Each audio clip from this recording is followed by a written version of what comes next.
Hello students, welcome back to my YouTube channel. Today I am going to explain you the summary of the poem A River Turn on Ganga by Manmohan Singh from your book The Literary Battle, class +2 in the subject of elective English, Punjab School Education Board. तो चलिए करते हैं summary इस poem की। इसकी explanation जो है वो मैंने डाल रखी है वीडियो, तो आप उसको देख सकते हो। नीचे जो डिस्क्रिप्शन बॉक्स है उसमें मैं उसका लिंक डाल दूंगी, आप उसे सुन लीजिएगा, ठीक है। तो अभी करते हैं summary of the poem. A river tern on Ganga is taken from bird poem. ये जो रिवर टर्न ऑन गंगा है वो ये जो पोएम है ये कहाँ से ली गई है? ये बर्ड पोएम से ली गई है। और it is a beautiful poem by Manmohan Singh in which the poet highlights the impact of industrial pollution on a river like the Ganges, a river supposed to carry a life-giving nectar full of medicinal powers. तो कहते कि ये जो सुंदर सी poem है जो कि मनमोहन सिंह के द्वारा लिखी हुई है, और इसमें जो कवि है उसने किस चीज़ को हाईलाइट करने की जो कोशिश की है, जो इंडस्ट्रियल पोल्यूशन है उसके बारे में जो पोइट है उसने उसे हाईलाइट करने की कोशिश की है। और ये इंडस्ट्रियल पोल्यूशन कहाँ पे है?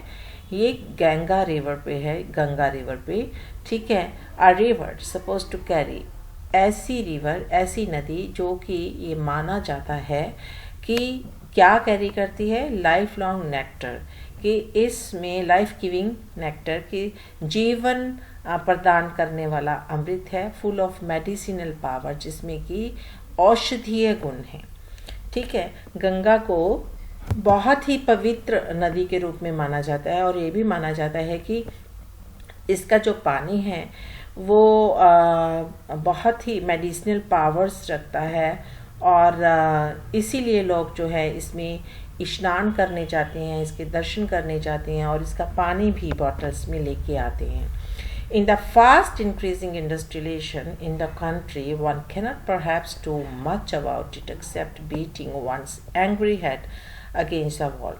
अब ये जो इतनी तेज़ी से औद्योगिकरण बढ़ रहा है देश में, तो उसको देखते हुए कोई भी जो है गुस्से से अपना सिर जो है वो दीवार से तो मार सकता है, लेकिन इसके अलावा वो कुछ नहीं कर सकता, क्योंकि इंडस्ट्रियलाइजेशन की वजह से जो पोल्यूशन है वो बहुत ही बढ़ रहा है। The poem however succeeds in arousing the conscience of the people and in making them aware of the colossal harm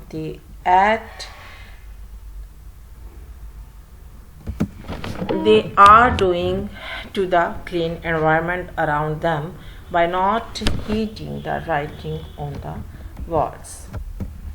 colossal harm क्या होता है? प्रचंड जो नुकसान है, भारी नुकसान जो है, और राइटिंग ऑन द वॉल जो अनिष्ट नुकसान है, ठीक है, वो जो है वो हो रहा है।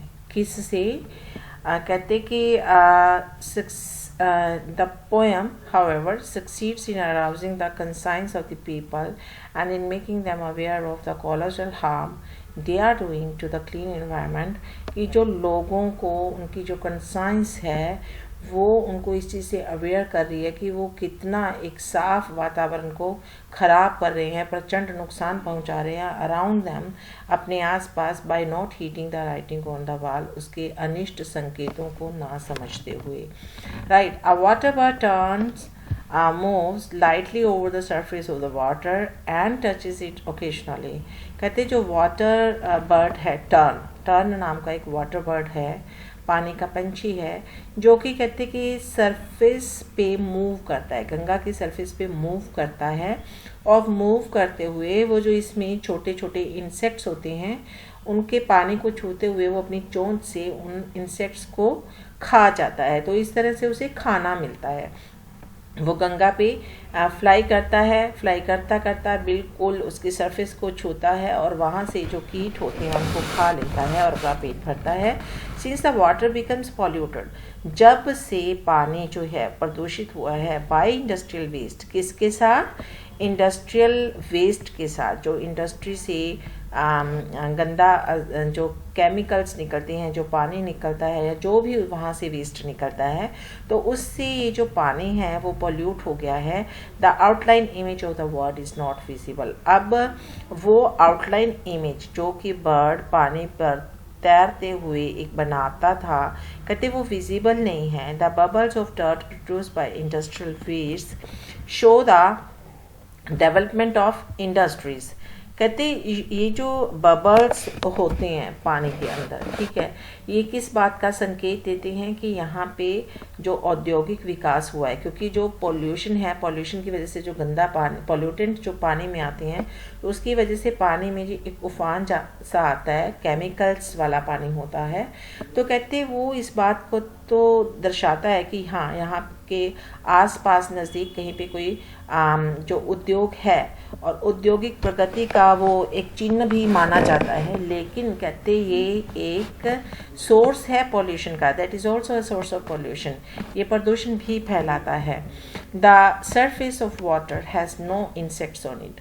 अब बस जो पानी की सरफेस है ना, जिनको टर्न बर्ड खाता था, अब कहते कि उसकी सरफेस पे, उसकी सतह पे वो इंसेक्ट्स नहीं है। अब वो इंसेक्ट्स क्यों नहीं है भला?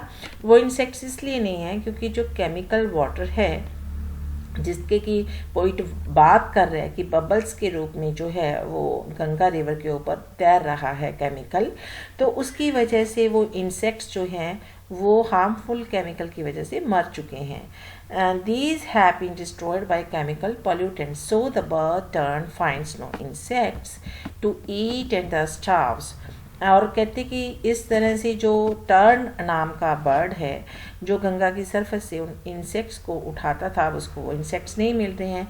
और वो इंसेक्ट्स क्यों नहीं मिल रहे हैं? क्योंकि पानी में जो पॉल्यूटेंट है उनकी वजह से वो मर चुके हैं। और इस तरह से वो इंसेक्ट ना मिलने की वजह से वो क्या हो रहा है? भूखा मर रहा है। The fish feels suffocated for breath in the polluted water.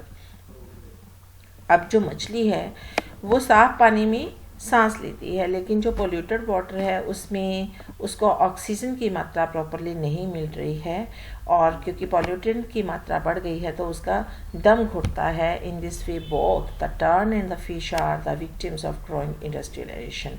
और इस तरह से जो टर्न है और जो फिश है, ये दोनों ही किसके विक्टिम हो जाते हैं, शिकार हो जाते हैं?